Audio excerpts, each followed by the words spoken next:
మీరు అనుకుంటున్నారా లేకపోతే సహోదర ప్రతిసారి మీ మధ్య గొడవలు జరిగాయి? మరి ఆమెకి నేనుంటే ఏం ప్రాబ్లమో నాకు తెలియదు. ఒకవేళ ఒక కపుల్ కి అఫైర్ ఉన్నా సరే అతని లైఫ్ లో ఏదుందో అది యాక్సెప్ట్ చేసి మరి ఆ ఉమెన్ ఉండాలి.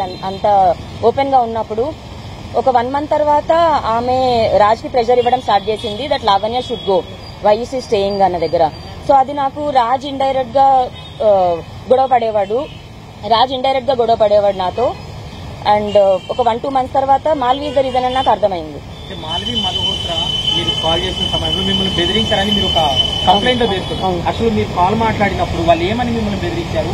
మాల్వీ మల్హోత్రా కాదు వాళ్ళ సోదరుడి పైన మీరు ఇచ్చినటువంటి కంప్లైంట్ లో సారాంశం ఏవండి, అది ఒక్క కాల్ తో ఎప్పుడూ జరగలేదు, చాలా కాల్స్ అన్నవి. ఎందుకంటే ఒక 4 months నుంచి 5 months నుంచి డిస్కషన్ అన్నది జరుగుతుంది.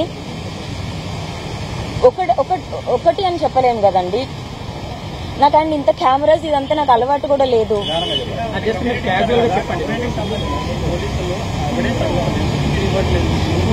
సో నేను ఎవిడెన్సెస్ తో వచ్చినా సరే, మాల్విన్ మీరు చూసారు ఆమె ఎంత కాన్ఫిడెంట్ గా అబద్దాలు చెప్తుందో. ఇప్పుడు మీ మీడియా ముందు నేను అందరికీ ఒకటే క్వశ్చన్ చేస్తున్నాను, వాళ్ళు ఎక్కడెక్కడ స్టే చేశారు అన్ని ఒకటే చెప్తాను. ఆ హోటల్ కి కాల్ చేసి అడగండి వాళ్ళు స్టే చేశారో లేదో.